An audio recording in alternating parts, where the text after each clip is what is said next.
नमस्कार। माननीय अध्यक्ष महोदय जी, आज आपने मुझे इस सभा में बोलने का मौका दिया, इसके लिए मैं आपकी बहुत बहुत आभारी हूँ।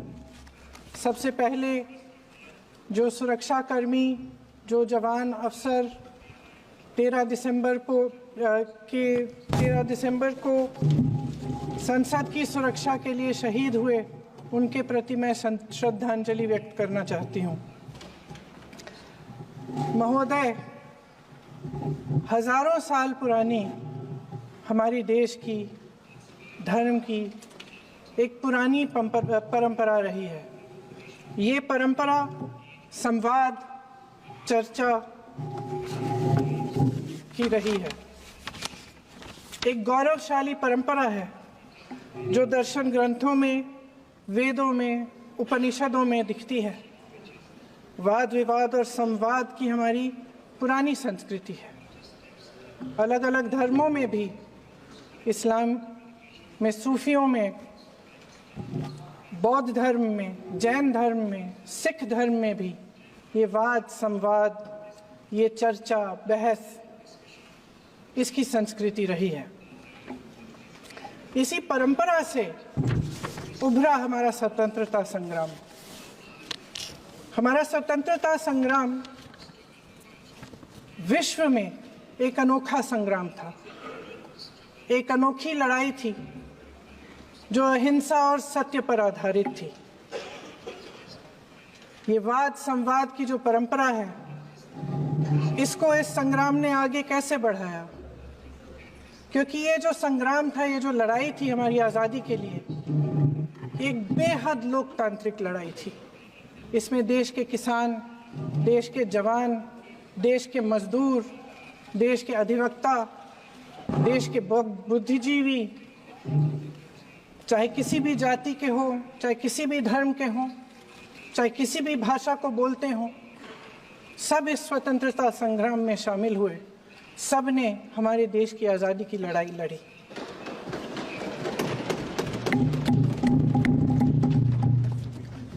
और उसी आज़ादी की लड़ाई से एक आवाज़ उभरी जो हमारी देश की आवाज़ थी।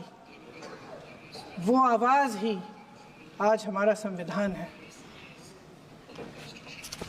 साहस की आवाज़ थी, हमारी आज़ादी की आवाज़ थी, और उसी की गूंज ने हमारे संविधान को लिखा और बनाया। ये सिर्फ एक दस्तावेज नहीं है। बाबा साहेब अम्बेडकर,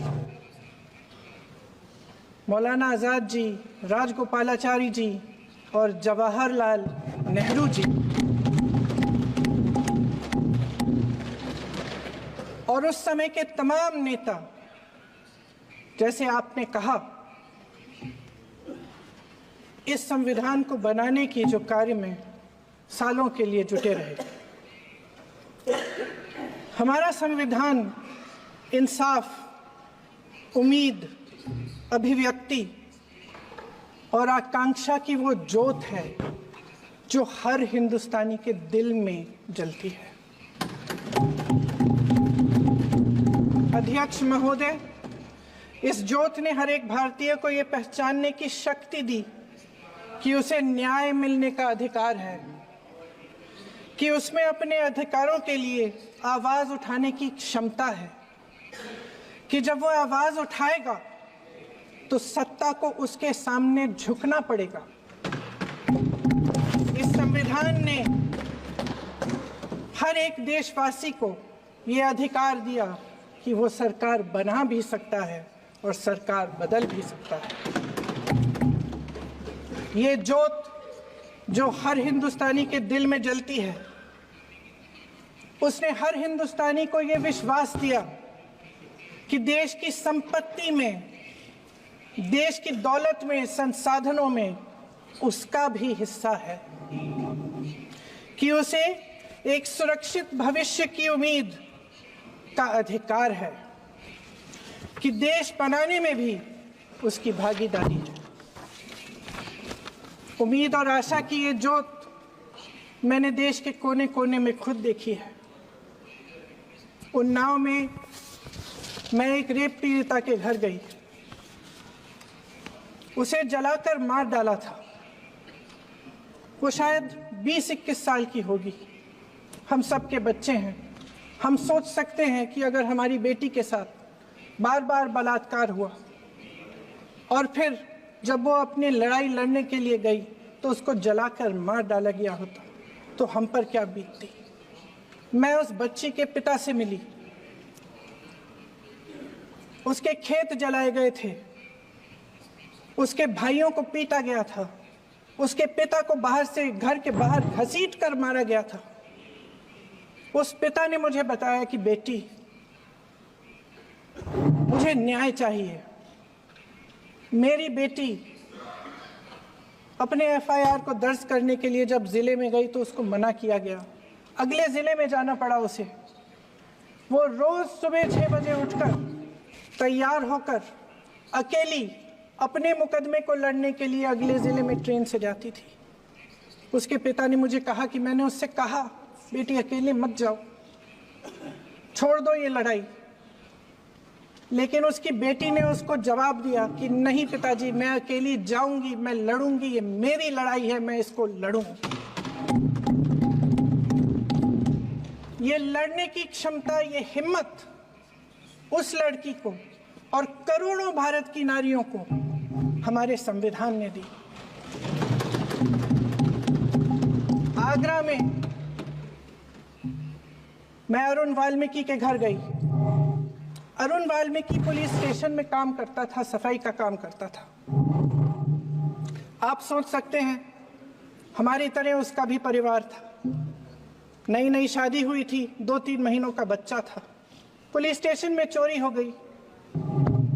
चोरी का इल्जाम उस पर लगाया गया। उसके पूरे परिवार को उठाकर पुलिस स्टेशन में ले गए। आप हंस रहे हैं, लेकिन ये गंभीर बात है। और क्या करेंगे? शर्म करो, शर्म। अरुण वाल्मीकि को पीट पीट के मार डाला। उसकी बीवी को पीटा, उसके पिता के नाखून निकाले, उसके पूरे परिवार को पीटा गया। जब मैं उस जवान महिला से मिलने गई जो अभी अभी विधवा हुई थी, तो उसने मुझे कहा कि दीदी, हमें सिर्फ एक चीज चाहिए, हमें न्याय चाहिए और हम इस न्याय के लिए लड़ते रहेंगे, चाहे कुछ भी हो जाए। ये हिम्मत उस महिला को हमारे संविधान ने दी।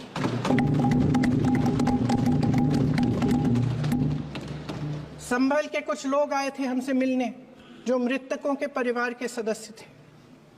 उसमें 2 बच्चे थे, अदनान और उजैर। अब सुनिए, उसमें 2 बच्चे थे, अदनान और उजैर। एक बच्चा मेरे बच्चे की उम्र का है, दूसरा उससे छोटा 17 साल का है। दर्जी के बेटे थे। दर्जी का एक ही सपना था कि वो अपने बेटों को पढ़ाएगा, लिखाएगा। एक बेटा डॉक्टर बनेगा, एक बेटा भी सफल होगा दूसरा बेटा भी अपने जीवन में सफल होगा। उनके पिताजी हर रोज उनको स्कूल छोड़ते थे। उस दिन भी स्कूल छोड़ने के बाद अपनी दुकान में चले गए। उन्हें पता नहीं था कि विवाद हो रहा है। उन्होंने भीड़ देखी, घर आने की कोशिश की तो पुलिस ने गोली से मार डाला। वो 17 साल का बच्चा अदनान मुझसे कहता है, वो 17 साल का बच्चा अदनान मुझसे कहता है कि मैं बड़ा होकर डॉक्टर बन के दिखाऊंगा, मैं अपने पिता का सपना साकार करूंगा। ये सपना, ये आशा उसके दिल में हमारे संविधान ने डाली। अध्यक्ष महोदय, हमारे देश के करोड़ों देशवासियों के संघर्ष में, अपने अधिकारों की पहचान में, इनकी कठिन से कठिन परिस्थितियों से लड़ने की अपार हिम्मत में और देश से न्याय की अपेक्षा में हमारे संविधान की ज्योत जल रही है। मैंने हमारे संविधान की ज्योत को जलते हुए देखा है और इसके साथ साथ ये भी समझा है कि हमारा संविधान एक सुरक्षा कवच है। एक ऐसा सुरक्षा कवच है जो देशवासियों को सुरक्षित रखता है, न्याय का कवच है, एकता का कवच है और अभिव्यक्ति की आज़ादी का कवच है। दुख की बात यह है कि मेरे सत्ता पक्ष के साथी जो बहुत बड़ी बड़ी बातें करते हैं, इन्होंने इन 10 सालों में ये सुरक्षा कवच, सत्ता पक्ष के मेरे साथियों ने ये सुरक्षा कवच तोड़ने का पूरा प्रयास किया है। संविधान में सामाजिक, आर्थिक और राजनीतिक न्याय का वादा है। ये वादा एक सुरक्षा कवच है जिसको तोड़ने का काम शुरू हो चुका है। लैटरल एंट्री और निजीकरण के जरिए ये सरकार आरक्षण को कमजोर करने का काम कर रही है। अगर लोकसभा में ये नतीजे नहीं आए होते तो ये संविधान बदलने का काम भी शुरू कर लेते। सच्चाई ये है अध्यक्ष महोदय कि आज संविधान बार बार इसलिए कह रहे हैं क्योंकि इस चुनाव में इनको पता चल गया कि इस देश की जनता ही इस संविधान को सुरक्षित रखेगी। कि इस चुनाव में हारते जीतने से इन्हें एहसास हुआ कि ये संविधान बदलने की बात इस देश में नहीं चलेगी। आज जनता की मांग है कि जाति जनगणना हो। सत्ता पक्ष के मेरे साथी ने इसका जिक्र किया। ये जिक्र भी आज इसलिए हो रहा है क्योंकि चुनाव में ये नतीजे आए।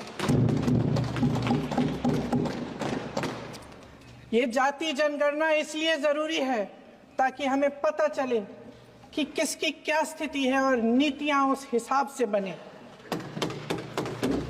इनकी गंभीरता का प्रमाण ये है कि जब चुनाव में पूरे विपक्ष ने जोरदार आवाज उठाई कि ये जाति जनगणना होनी चाहिए, तो इनका जवाब देखिए। इनका जवाब भैंस भाग भैंस चुरा लेंगे, मंगलसूत्र चुरा लेंगे।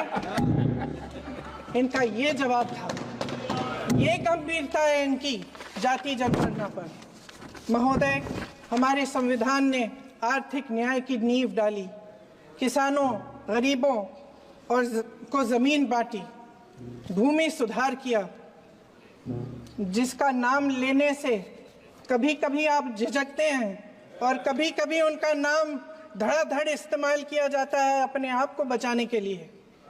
उन्होंने HAL, BHEL, SAIL, गेल, ONGC, NTPC, railways, IIT, IIM, oil refineries, तमाम PSU बनाए। अध्यक्ष महोदय, उनका नाम पुस्तकों से मिटाया जा सकता है, उनका नाम भाषणों से मिटाया जा सकता है, लेकिन जो उनकी भूमिका रही इस देश की आज़ादी के लिए और इस देश के निर्माण के लिए, वो इस देश से कभी मिटाया नहीं जा सकता। 75 सालों में जनता का भरोसा रहा कि नीतियां बनेंगी तो जनता की भलाई के लिए बनेंगी। जल जंगल जमीन का अधिकार मिला आदिवासी भाई बहनों को। इंदिरा जी ने बैंकों का राष्ट्रीयकरण करवाया, खदानों का राष्ट्रीयकरण कराया। कांग्रेस और यूपीए की सरकारों में शिक्षा का, भोजन का अधिकार मिला। 75 सालों में जनता का भरोसा मिला। पहले संसद चलती थी तो जनता की उम्मीद होती थी कि सरकार महंगाई और बेरोजगारी पर चर्चा करेगी, कोई उपाय निकालेगी, कोई रास्ता निकालेगी।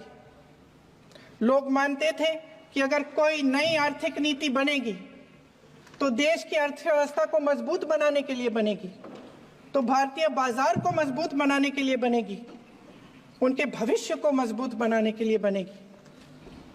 किसान और आदिवासी भाई बहन भरोसा करते थे कि यदि जमीन के कानून में संशोधन होगा तो उन्हीं की भलाई के लिए होगा।